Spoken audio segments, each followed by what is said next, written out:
Fé para enfrentar as crises é o tema que eu trago essa noite para vocês. Fé para enfrentar as crises. E a palavra se encontra em 1 Samuel, de 1 a 6.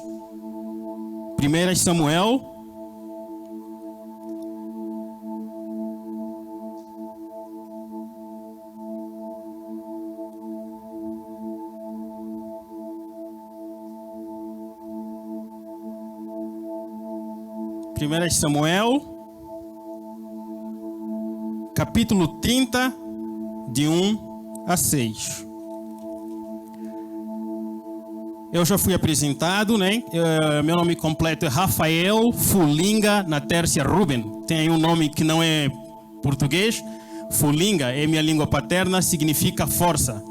Sou o esposo da Laís e também, pela graça divina, o pai do Zac, que estão aqui conosco nessa noite.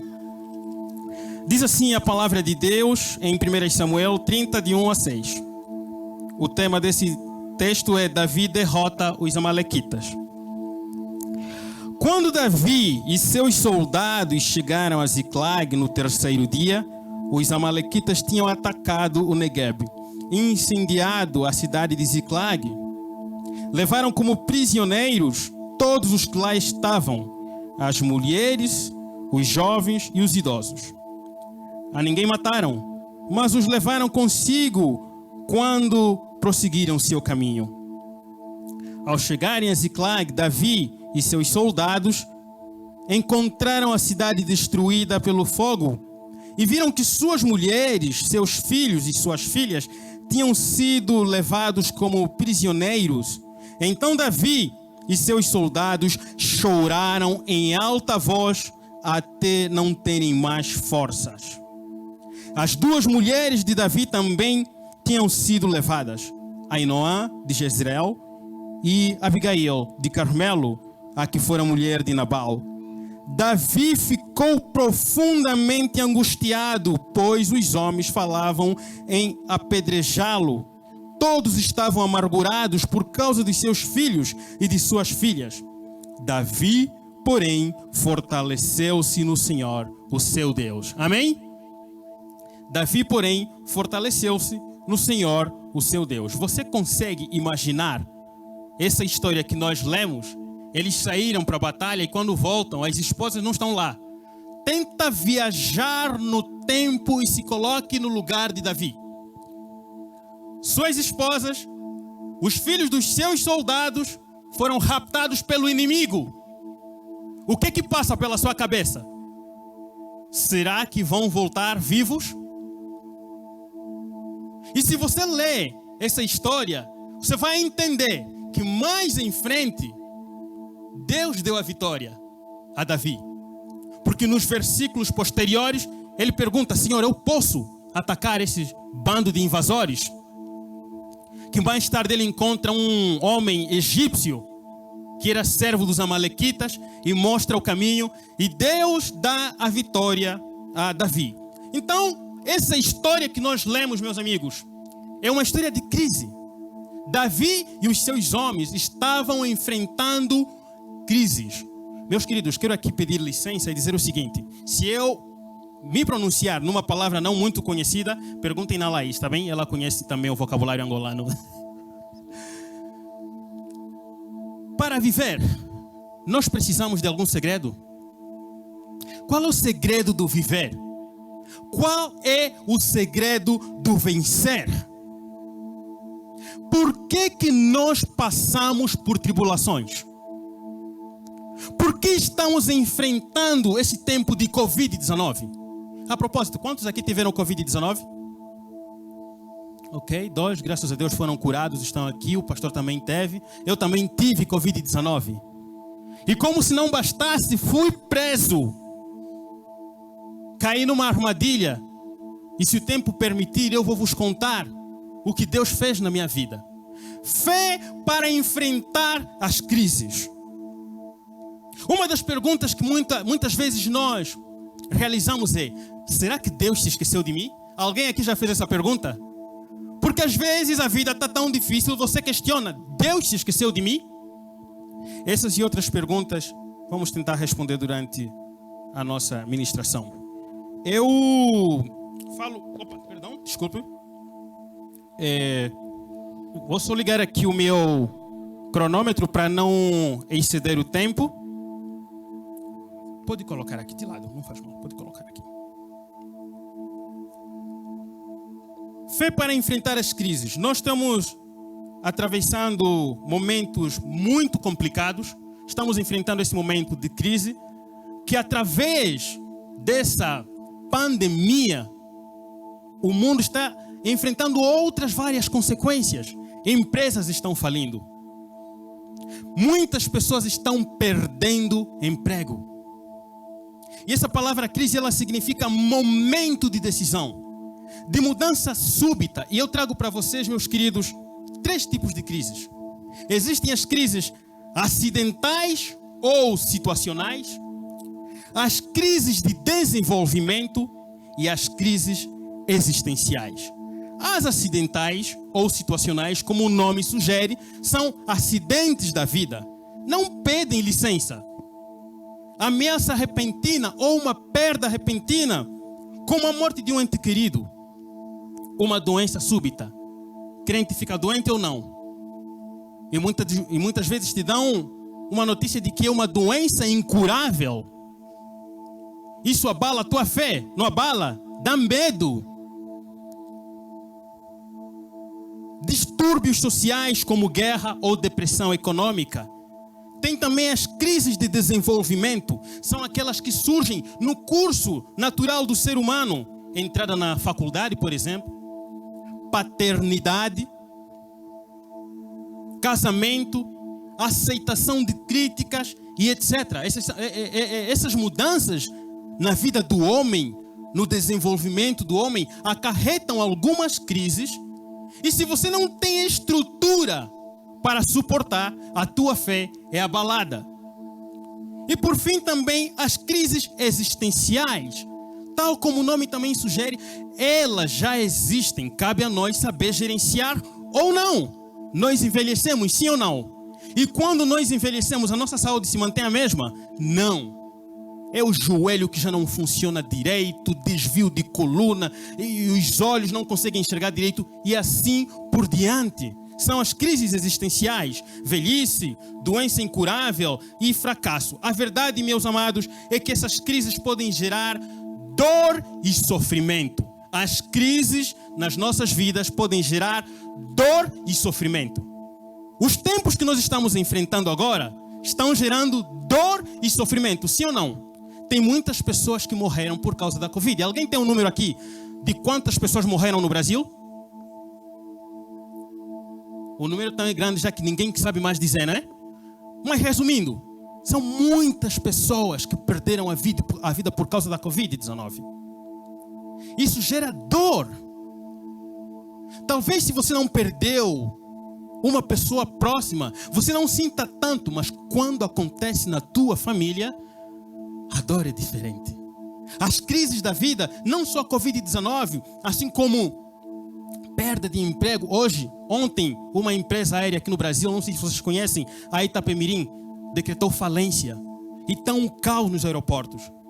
E eu fiquei pensando em quantas pessoas vão para a rua. Alguns tripulantes começaram a chorar, porque o emprego está fácil? Não, está difícil. Só que, meus amigos, Eclesiastes diz que nada é novo nesta terra. As crises fazem parte da vida.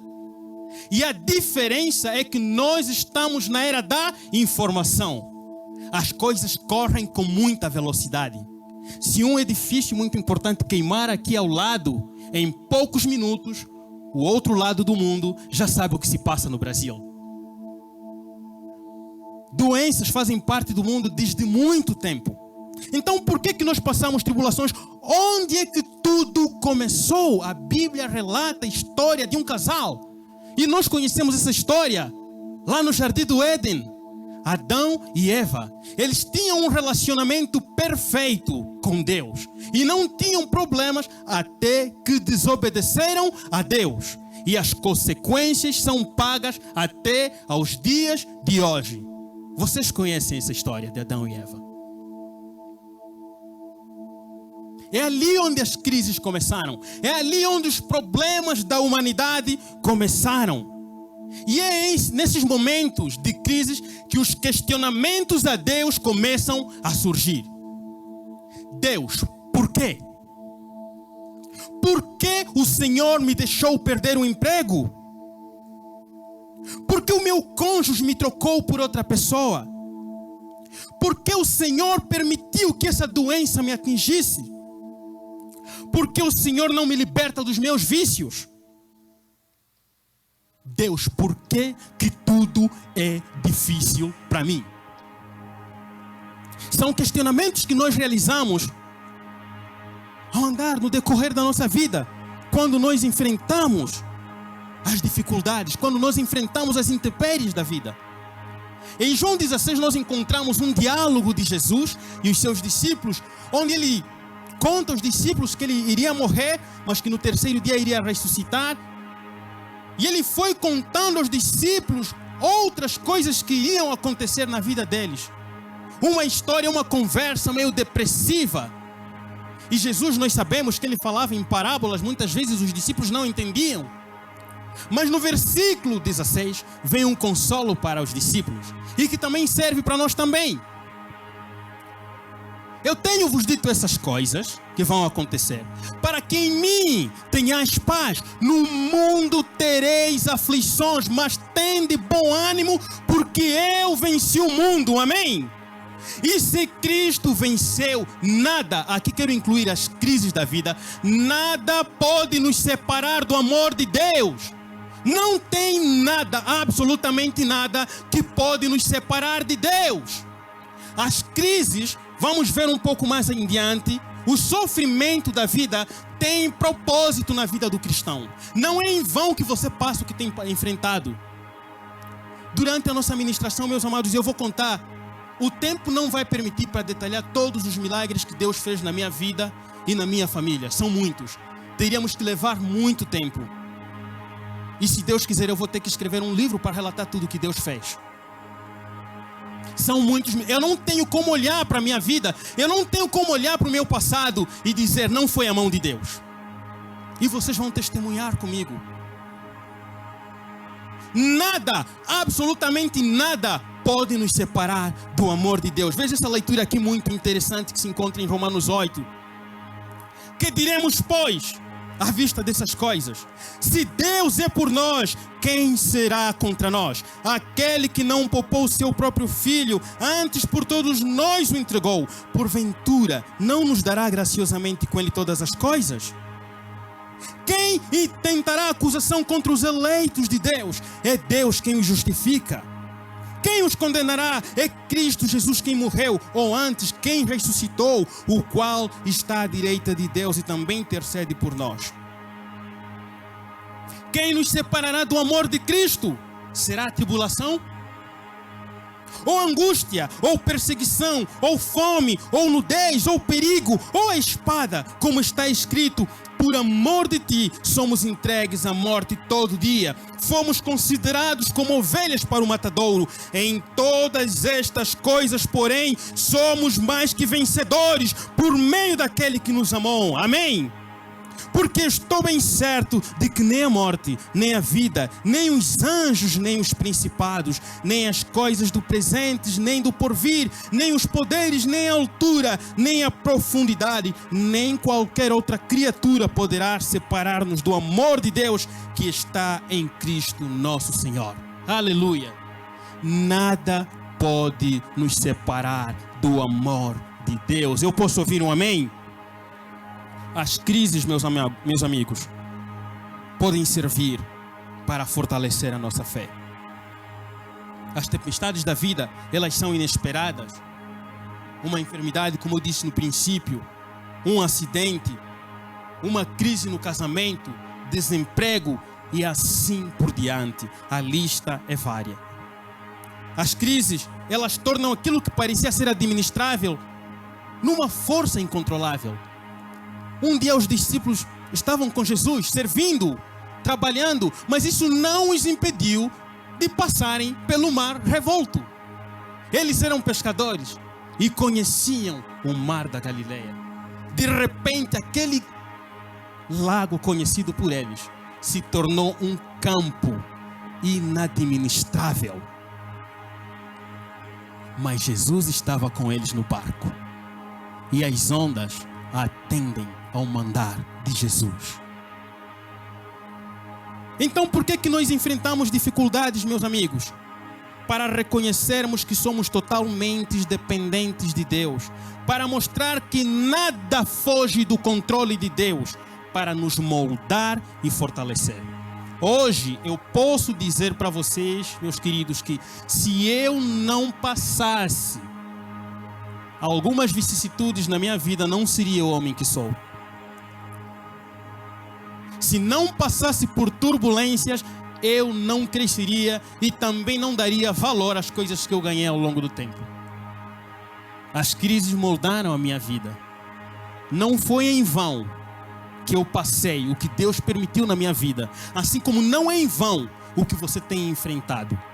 Deus não perdeu o controle de absolutamente nada. Levanto um aleluia em qualquer circunstância. Te louvarei, não importam as circunstâncias. É assim que temos louvado e que isso seja uma verdade nas nossas vidas. Deus se esqueceu de mim? É uma pergunta que a gente faz. No meio do aperto, da ameaça, do desemprego, da doença, às vezes você não vê a resposta e você pode se questionar. E alguns vão longe, blasfemam, murmuram, reclamam, piorando ainda mais a situação. Porque como temos aprendido aqui em alguns estudos, a boca em hebraico significa deserto, certo, pastor? Quanto mais boca, maior o meu deserto. E é nesse momento de crise que muitas vezes nós estendemos ainda mais o tempo que nós deveríamos estar na crise. Veja bem, uma pessoa doente, por exemplo, vai fazer a consulta e se for curada, ela vem contar o testemunho e dizer: glória a Deus, o Senhor me curou. Mas e se não for curada? Aí vem os murmúrios e as reclamações. Deus, por que o Senhor se esqueceu de mim? Deus tem a resposta para essa pergunta, sabiam? Deus tem a resposta para essa pergunta. Acaso pode esquecer-se uma mulher do filho que ainda mama, de sorte que não se compadeça do filho do seu ventre? Mas ainda que essa viesse a se esquecer dele, eu todavia não me esquecerei de ti. Isaías 49:15. Eu não me esquecerei de ti, diz o Senhor em Isaías 49:15. Aleluia! Deus não se esquece de nós, meus amigos. Olha o que ele diz: Deus é o nosso refúgio em tempos difíceis. O Salmos 34:18 diz assim: perto está o Senhor dos que têm o coração quebrantado e salva os de espírito oprimido. E ainda o Salmos 46:1 diz: Deus é nosso refúgio e fortaleza, socorro bem presente na hora da angústia. E o Salmos 9:9 complementa: Deus é o alto refúgio para o oprimido e o alto refúgio em tempos de angústia. Mas para que serve uma fortaleza se não na hora da guerra? Para que serve o socorro se você não está correndo perigo nenhum? Quando você enfrentar perigo, a Bíblia garante que Ele é socorro e bem presente na angústia. Deus está conosco. E o segredo é você acreditar ou não. É isso que faz a diferença. Crer ou não. É ter um relacionamento e intimidade com Ele. É estar conectado, como diz a Bíblia em João 15. Se a memória não está me traindo agora, creio que é no Salmos 25 que diz que os planos do Senhor são para aqueles que têm intimidade com Ele. Deus tem sonho, Deus tem coisas para vocês. Quantos aqui têm planos na vida? Quantos aqui têm sonhos? Muitos. Eu também tenho sonhos. Quantos é que viram os seus planos a serem frustrados por causa da Covid-19 ou outra circunstância? Tem alguém aqui que viu os seus planos a serem frustrados? Muitos. Durante essa fase da Covid-19, casamentos foram cancelados, vários eventos, viagens. Muita coisa aconteceu. E às vezes somos tentados a pensar ou a questionar Deus. Cadê o Senhor? Há uma atitude diferente quando você confia em Deus. Porque os que confiam no Senhor, diz o Salmo 125, são como um monte Sião, que não se pode abalar, mas permanece firme para sempre. Aleluia! Glória a Deus. Deus cuida de nós, meus amigos. Queridos, eu fui nascido em Angola, como fui apresentado. Angola é um país que sofreu 27 anos de guerra. Quase 30 anos de guerra. E desde que eu fui nascido, eu não lembro Angola ter atravessado um período que eu vou dizer, ai, tenho saudade daquele tempo. Alcançou a independência em 1975. Creio que 2 anos depois a guerra arrebentou por ambição dos homens, porque é um país rico. Rico, teoricamente.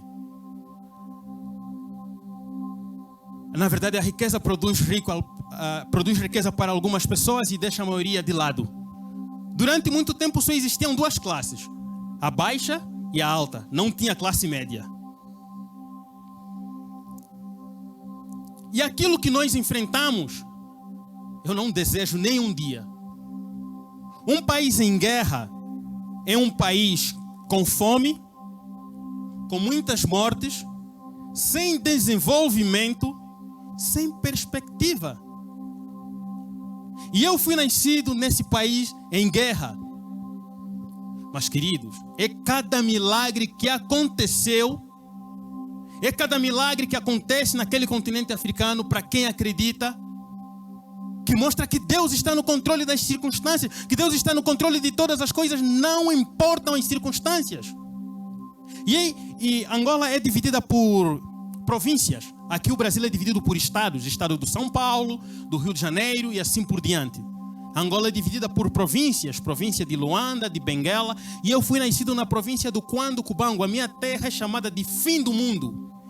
É a terra mais atrasada de lá. E eu venho de uma família pobre. As pessoas gostam de embelezar o termo humilde. Venho de uma família humilde. Humildade tem a ver com caráter e pobreza tem a ver com posses. E eu venho de uma família pobre. E desde que eu me conheço por gente, eu tive um sonho que Deus colocou no meu coração, de ser piloto de avião. Aos 5 anos de idade, eu fui nascido num lar cristão, sou fruto também do Provérbios que diz: ensine a criança no caminho em que deve andar, para que amanhã, quando crescer, não se desvie do caminho. Então, muito cedo, os meus pais me apresentaram o caminho, Cristo. Hoje eu não preciso deles para me dizer, vai para a igreja. E pela graça divina estou aqui ministrando a vocês. Aos 5 anos de idade, houve uma paz em Angola. Os partidos que brigavam deram uma trégua. E durante essa paz, o meu pai na altura era enfermeiro do hospital da igreja. Nos mudamos para uma cidade chamada Jamba Mineira. Só que lá, durante as eleições, houve confusão. O partido derrotado não aceitou o resultado e anunciou de novo a guerra. Naquele dia, naquela noite, eu lembro que minha mãe só me vestiu 2 calças e 2 blusas de frio. Não deu tempo de tirar as nossas coisas. Nós tínhamos uma casa grande, mobiliada, e perdemos tudo. Quando eu digo venho de uma família pobre, começou tudo ali. Porque até 92, meu pai tinha uma casa, era o administrador do hospital da igreja e estávamos bem. Eu estudava na altura com os filhos dos missionários brasileiros. Naquela noite, é você se arrumando e no bairro próximo, tiroteios e explosões de casas. não dá tempo de arrumar as coisas. Eu não sei como, porque depois das eleições o pastor anunciou a toda a igreja para que a igreja não fugisse espalhada. Quando nós entramos na mata, meus queridos, atravessamos rios à noite, chuvas fortes com relâmpagos em cima de nós, as pernas do meu irmão inflamaram. Nos deparamos com animais selvagens, e aí comecei a ver o livramento do Senhor. Não nos fizeram nada. Acampamos em algum lugar, dormimos, com chuva em cima de nós. No dia seguinte, sabe o que aconteceu? Um dos irmãos arrumou, fez a sua cama em cima de uma jiboia, uma cobra, mas não o fez nada. Ele acordou com movimentos involuntários, era a cobra querendo sair de baixo. Estava cansada. Mas a cobra não fez nada. O meu pai era enfermeiro, e aqui é preciso contar uma coisa para vocês, meus amigos. Os inimigos tinham um objetivo naquela cidade: matar todos os enfermeiros, cortando a cabeça deles, começando pelo meu pai. Então eles começaram a nos caçar para cortar a cabeça dos enfermeiros. Essa era a missão naquela cidade. Muitas vezes eles nos encontravam, a mata não era completamente fechada, eles nos encontravam, porque nós estávamos acampados, tinha crianças recém-nascidas, e às vezes cozinhávamos. Eu não sei como é que eles conseguiam enxergar que os inimigos estão chegando, mas na mata, quando você fuma, por ser um ar puro, é muito fácil sentir o cheiro do cigarro ou de qualquer outra fumaça. Eles chegavam próximo de nós, o inimigo chegava próximo de nós. Nós conseguíamos os ver, mas eles não conseguiam nos enxergar. Vou repetir. Nós conseguíamos ver os inimigos, mas eles não conseguiam nos ver. Se vocês assistirem ao filme Lágrimas do Sol, foi feito lá na África, está no Netflix, me lembra exatamente o que passei naquela altura. Não aconteceu um dia para você dizer não estavam atrapalhados. Aconteceu no primeiro dia, no segundo dia eles vinham próximo de nós. Nós conseguíamos ver o inimigo, mas eles não conseguiam nos ver. Deus começou a nos livrar. Andamos de cidade em cidade. O fardo que nós levamos acabou. Começamos a comer frutas da mata. E na guerra tem fome. A fome se instalou. Andamos de cidade em cidade. Nessa altura, as forças armadas angolanas souberam que o inimigo tinha o objetivo de cortar a cabeça dos enfermeiros. Então enviaram o exército para ir resgatar os enfermeiros, sem as esposas e os filhos. Então eles chegaram, pegaram meu pai e seus colegas, os levaram. E desde 1992 até 97 foi difícil ver o meu pai. Levaram ele para uma outra cidade. Não havia telefone. Você não sabe como está o seu pai. Não sabe nem se ele está em vida. E ele lá também não sabe se a família está viva. Olha que situação. Não tem como saber. Quando eles resistiram, não, eu não vou. Ou você vai, ou vai com um tiro na perna. É uma ordem do governo. Levar os enfermeiros, e não tem conversa.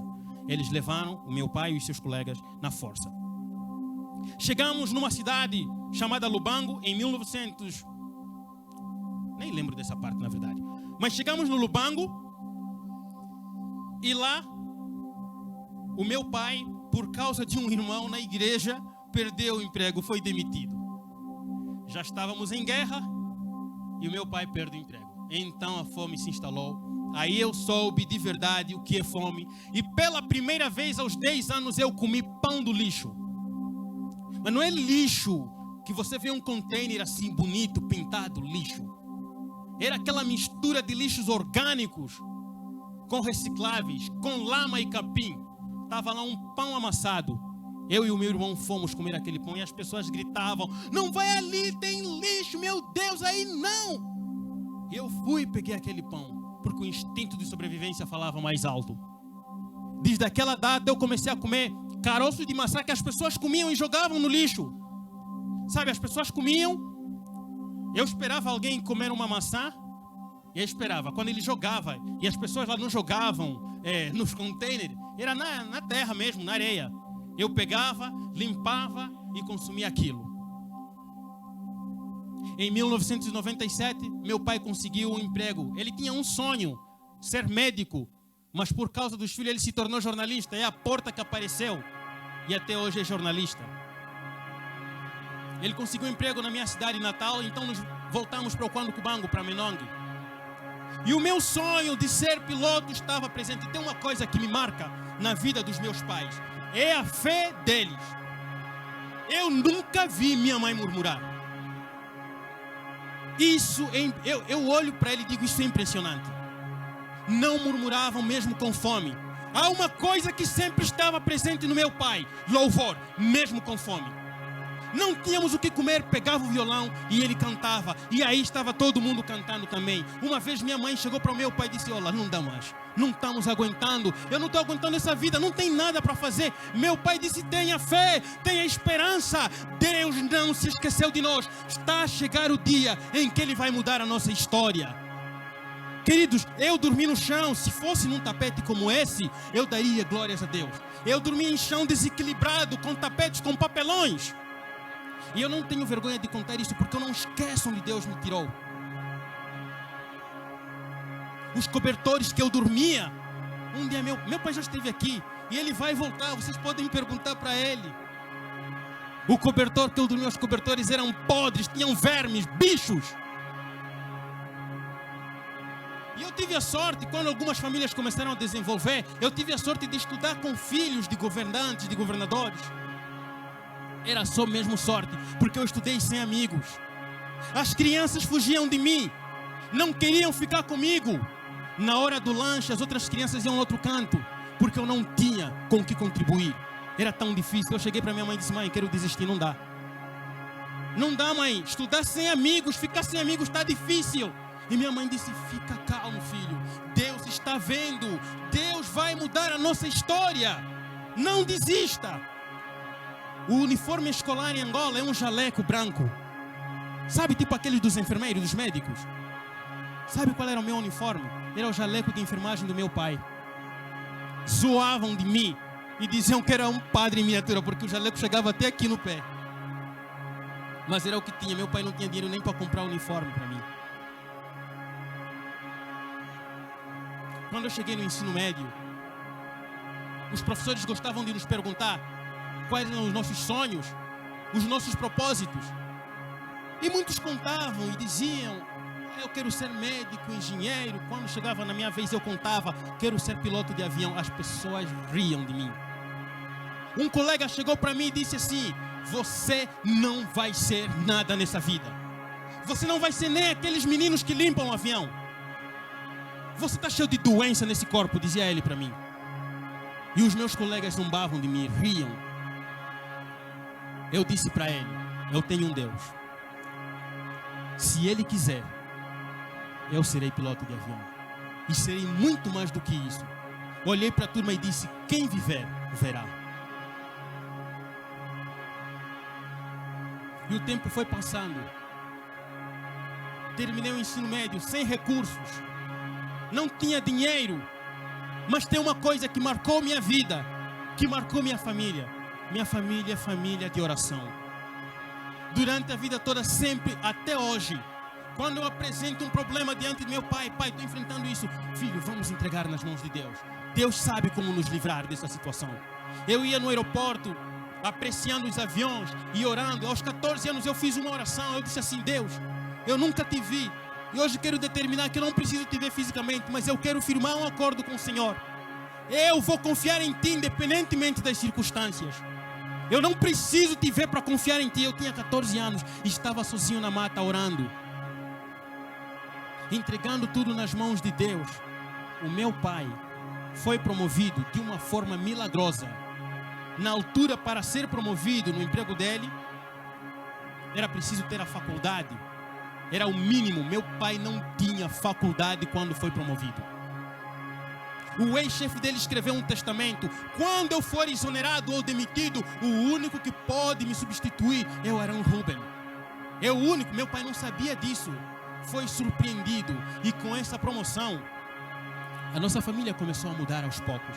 Deus começou a abrir as torneiras. na vida da minha família.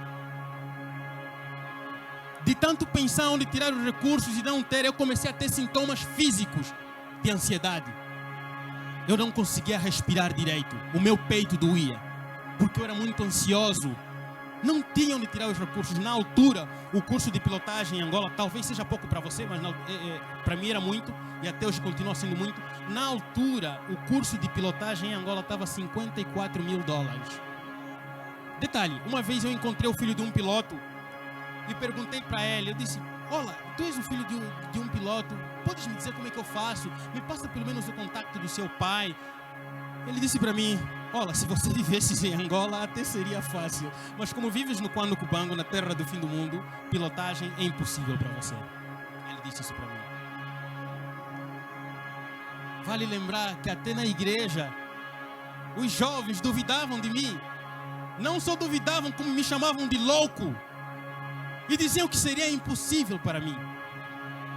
E é difícil você se relacionar com pessoas que duvidam de você. Então eu liguei para esse aeroclube e me passaram o preço. O homem disse: olha, o curso de pilotagem está a $54 mil. Eu disse: meu Deus do céu, onde é que eu vou encontrar esse dinheiro?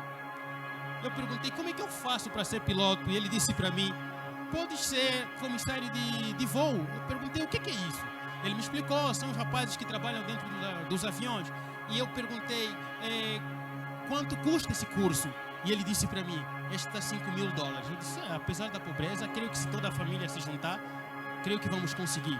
Aí eu perguntei: dá para pagar parcelados? É a única conta, acho que eu paguei parcelado em Angola, porque em Angola não se paga parcelado nada, não tem cartão de crédito. Ou tu tens dinheiro ou não tem conversa. E ele disse que poderia parcelar. Então, em agosto de 2008 ou 2007, eu tinha 17 anos, saí da casa dos meus pais para ir atrás dos meus sonhos. E eu fiz uma oração: Deus, se não for a tua vontade, cancela esse voo. Se o Senhor cancelar este voo, eu entenderei que não é tua vontade que eu seja piloto. O voo atrasou 5 horas. Pensei que o Senhor não queria mesmo.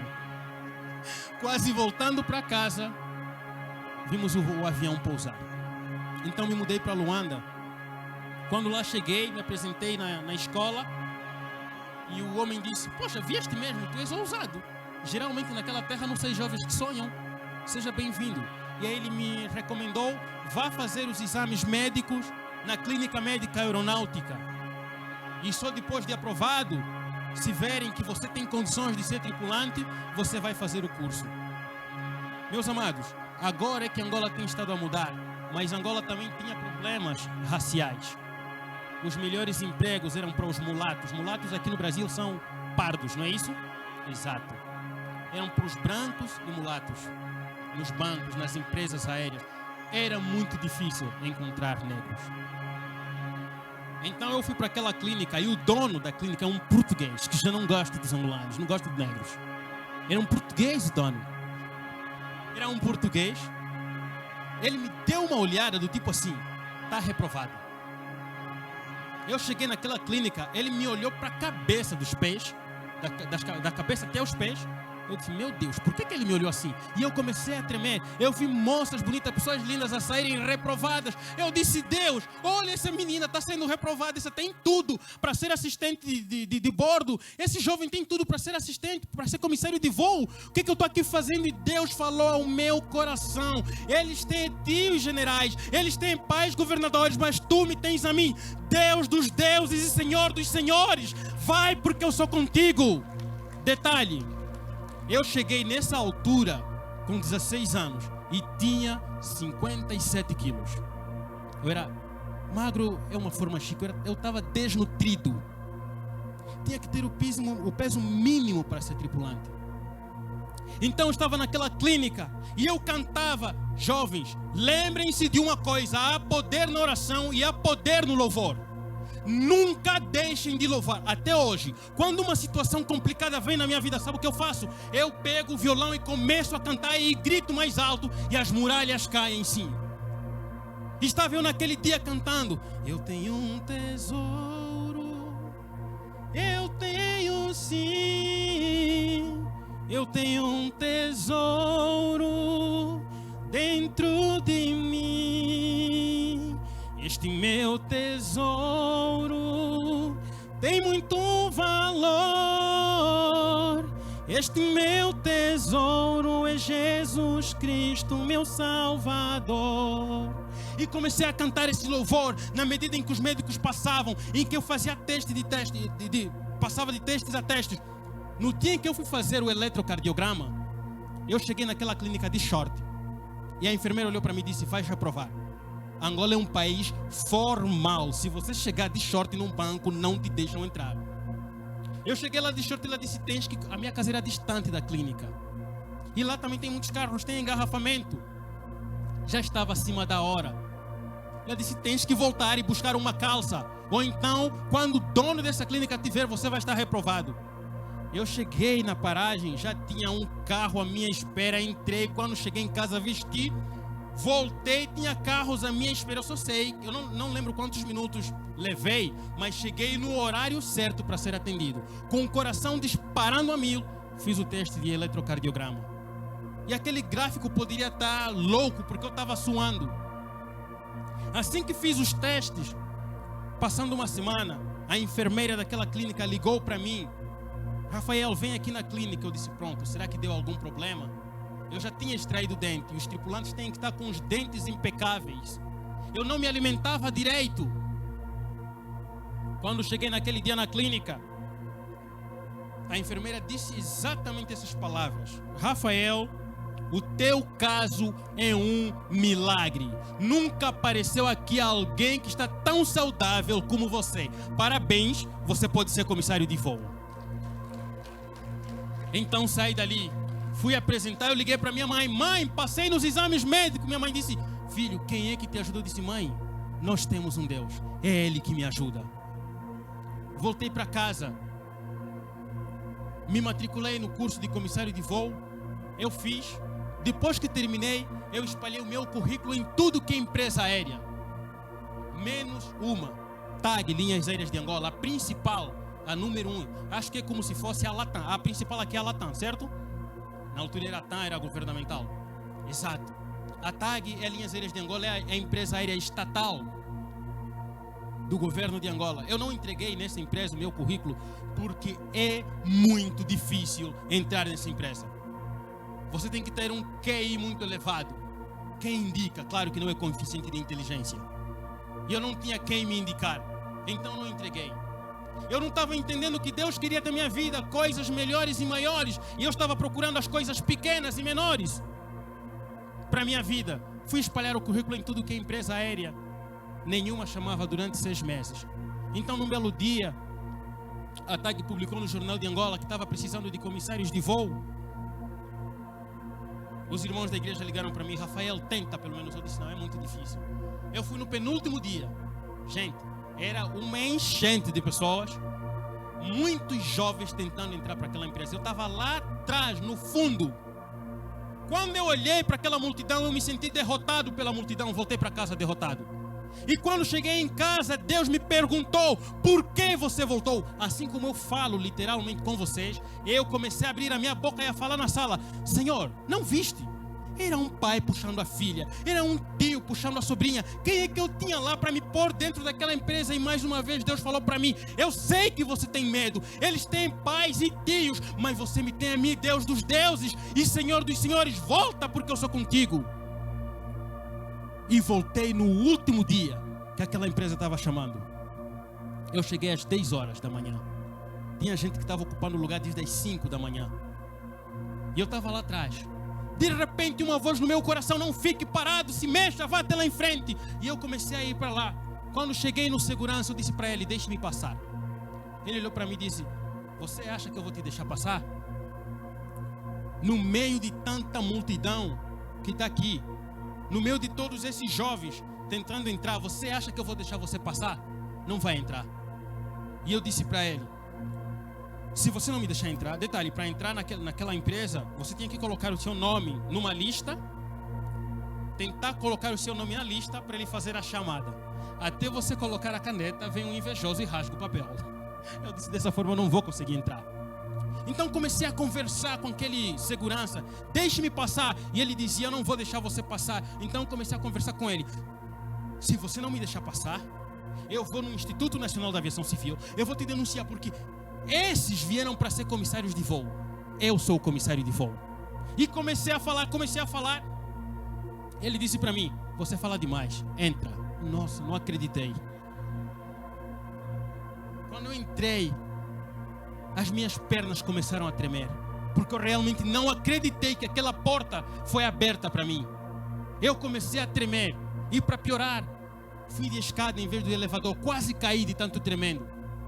Encontrei uma senhora que até hoje não sei porque fez aquela pergunta: filho, você conseguiu? Eu disse, sim, consegui. Olha, vai lá naquela sala que os outros estão te esperando. Quando eu fui para aquela sala, enquanto que lá fora tem milhares de jovens tentando entrar, eu encontrei 7 filhos de gente grande sentados e vendo TV, todos perfumados.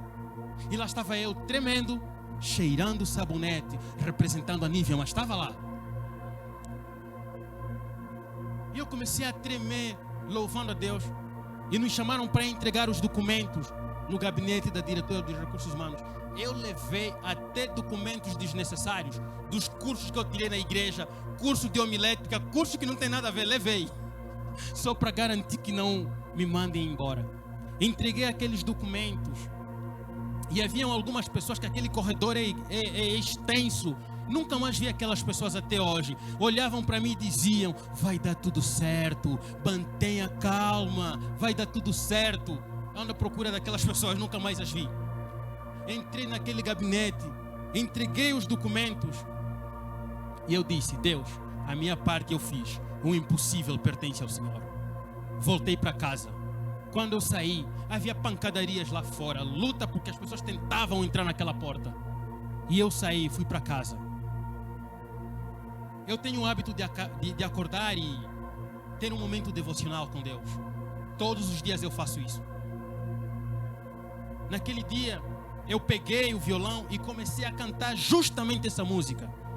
Posso crer que em minha vida um milagre vai acontecer. Não terminei de cantar. Quando chegou o momento do coro, comecei a cantar. Hoje o meu milagre vai chegar. Eu vou crer, não vou duvidar. Não terminei essa frase. O telefone tocou. Senhor Rafael Ruben? Sim, sou eu. Olha, daqui da TAG Linhas Aéreas de Angola. Estamos ligando para parabenizá-lo porque você é o nosso novo comissário de voo. Joguei o violão num lado, saí correndo de um lado para o outro, fui para a porta, era para ir contar para uma vizinha que eu tinha muita afinidade. Cheguei na porta, descobri que ela estava de cuecas, voltei para vestir, eu estava todo atrapalhado. Liguei para minha mãe, mãe, sou comissário de voo da TAG. Minha mãe disse, não, filho, aí é demais, não temos ninguém para nos colocar nessa empresa. Eu disse, nós temos Deus, mãe, sou comissário dessa empresa. Meu pai disse, eu só vou acreditar quando ver você. Detalhe, no dia que fomos fazer a prova de inglês e de português, eu nunca estudei tanto a gramática de língua portuguesa e de inglês como naquele dia. Em um dia só li a gramática toda. Quando cheguei no momento da prova, a prova de língua portuguesa tinha umas 3 páginas e a de inglês 4 páginas. Todo o curso que eu tinha feito de inglês não valeu nada porque eu não estava entendendo nada. Entramos por aí 207 pessoas naquela sala. E chegou um momento que eu olhei para aquela prova e eu disse, é hoje, estou ferrado. Virei aquela folha e comecei a orar. Eu disse, Deus, a tua palavra diz que o Senhor é o mesmo ontem e hoje o será para sempre. O Senhor faz as mesmas coisas hoje. O Senhor revelou sonhos a José e a Daniel. Peço em nome de Jesus que me revele essa prova. Quando eu virei, eu comecei a entender a prova. Comecei a escrever. Pediram uma redação de 80 palavras, ultrapassei 127. A instrutora chegou e disse, não, já chega. Eu disse, não, deixa, que agora está fluindo. Depois que eu passei na entrevista, fui para a África do Sul, minha primeira viagem internacional. Nunca tinha nem estado em hotel. Eu disse que vim de uma família pobre, todo atrapalhado em hotéis. Chegou o dia de viajar para minha cidade natal. Liguei para minha família. Vão no aeroporto. vocês vão me ver uniformizado. Quando eu cheguei no aeroporto, quando eu entrei no avião, 99% dos passageiros, se não todos, eram meus conhecidos, eram os irmãos da igreja, e estavam os meus colegas também do ensino médio, que disseram que eu não seria nada, nem aqueles que limpam os aviões. Eu cheguei para uma e disse assim: tem dúvida do poder do meu Deus? Ela olhou para mim e disse: se eu estou vendo você uniformizado, como posso duvidar do seu Deus? Eu disse: e vem mais. E as irmãs da igreja ficavam no avião: esse é o Rafael, é o filho da Rosa, o que ele está fazendo aqui nesse avião? Como isso é possível? Ligaram para minha cidade é pequena. Cidade pequena, a notícia corre rápido. Naquele dia o aeroporto parou para me ver descer do avião. No dia de receber o primeiro salário, meu Deus, para um jovem que não tinha nada, eu fui consultar no caixa eletrônico na rua. Quando eu vi aquela quantidade de dinheiro, eu fui numa árvore e comecei a arrancar as folhas, porque eu não estava entendendo nada. Deus abençoou minha família. No mesmo momento que Ele estava me abençoando meu pai também. Para quem não tinha nada, quando eu fui lá de férias, uma casa enorme, vi 4 carros na garagem. E tudo foi Deus que fez. Deus mudou a nossa história. Resumindo, desde 1992, quando eu tinha 5 anos, até 2009, quando eu tinha 18 anos, minha vida foi uma odisseia. Em 2012, eu me mudei para o Brasil. Eu nem vou contar tudo o que aconteceu aqui no Brasil, porque é muita história. Eu só quero resumir, meus queridos, para dizer que hoje, pela graça divina, pelos milagres, porque eu não tinha dinheiro para fazer, mesmo lutando para juntar, não consegui juntar tudo. Milagrosamente eu me tornei piloto de avião e hoje sou piloto de avião. Deus dá e realiza sonhos. Qual é o segredo para viver e para vencer as crises? É em Cristo confiar e nunca duvidar. Ministério de Louvor, podem se posicionar se quiser. O segredo do viver e do vencer é em Cristo confiar, nunca duvidar. As igrejas tradicionais têm um louvor muito bonito, que eu gostaria que você prestasse atenção e entenda o que diz esse louvor. Há uma particularidade nesse louvor, meus queridos. As estrofes somos nós falando para Jesus. E o coro é Jesus respondendo para nós. Feche os seus olhos, por favor. Qual é o seu gigante? Qual é a crise que você está enfrentando? O que é que te atormenta?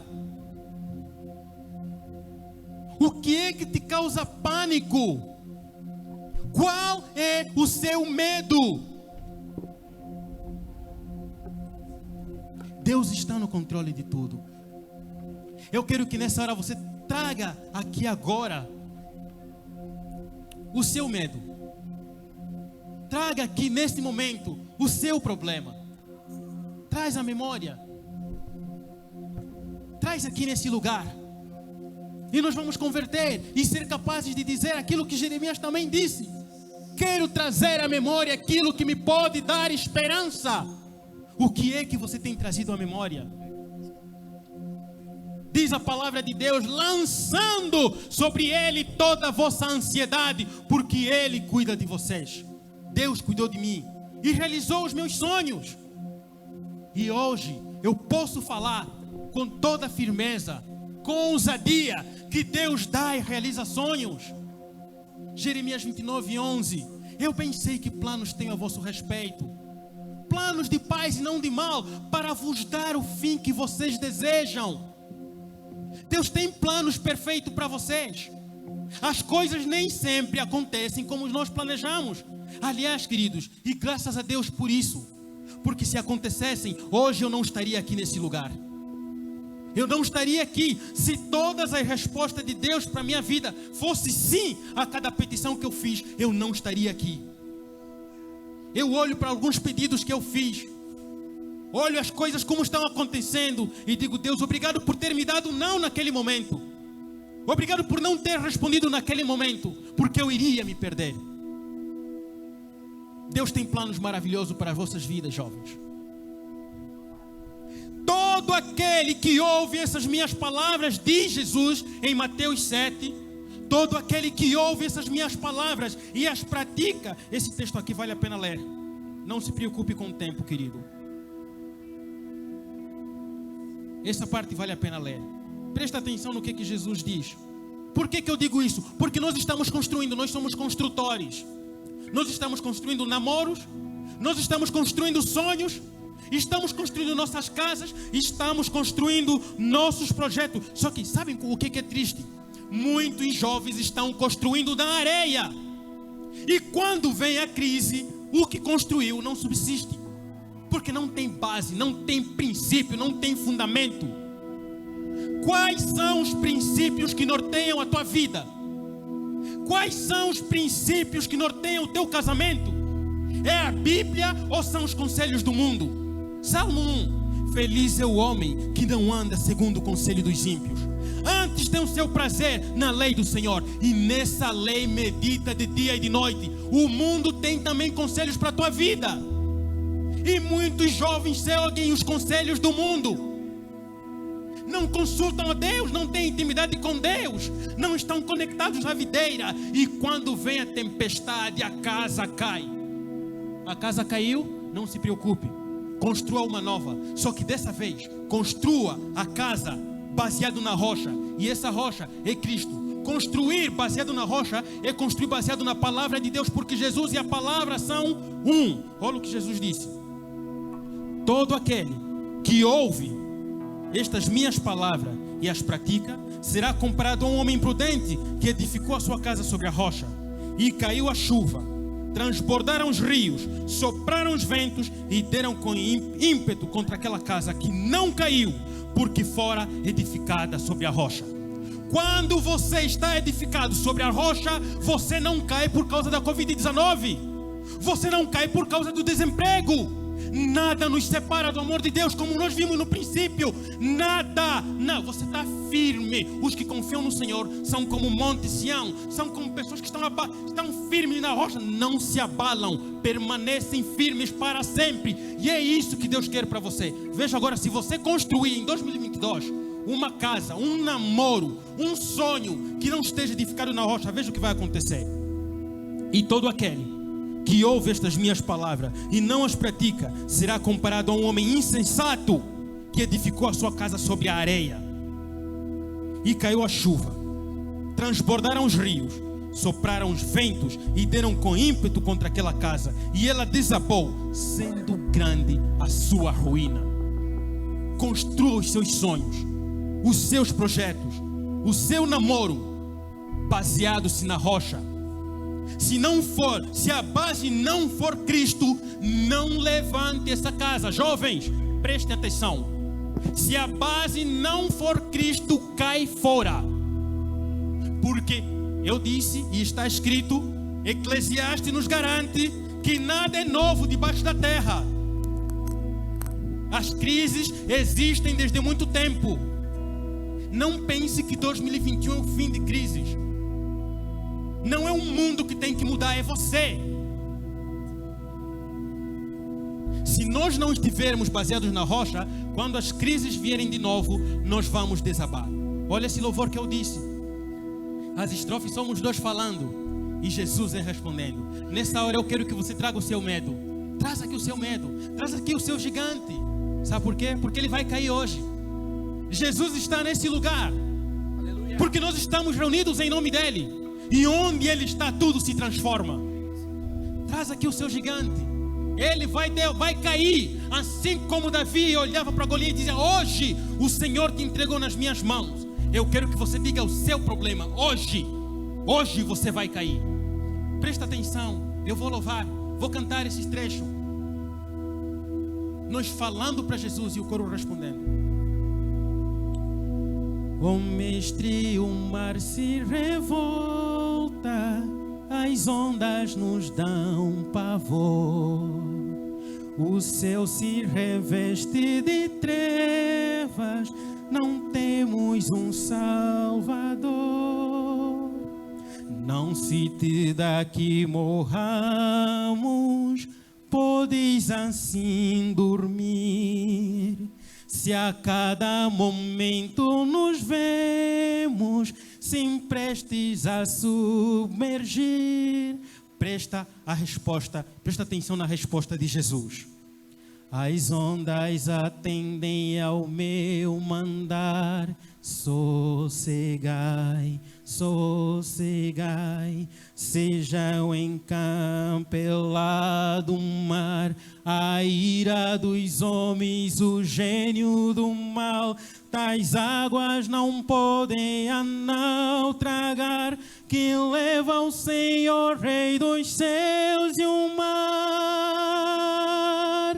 Pois todos ouvem o meu mandar, sossegai, sossegai, convosco estou para vos salvar, sim, sossegai. Mestre, na minha tristeza, estou quase a sucumbir. A dor que perturba a minha alma, eu peço-te, vem banir. De ondas do mal que me encobrem, quem me fará sair? Pereço sem ti, ó meu mestre, vem logo, vem me acudir. As ondas atendem ao meu mandar, sossegai, sossegai, seja o encapelado mar, a ira dos homens, o gênio do mal, tais águas não podem a não tragar, que leva o Senhor, Rei dos céus e o mar. Pois todos ouvem o meu mandar, sossegai, sossegai, convosco estou para vos salvar, sim, sossegai. Em Cristo nós podemos descansar, porque todas as ondas atendem ao mandar dele. Aleluia! Aleluia! Glória a Deus. Oremos ao Senhor. Feche os seus olhos.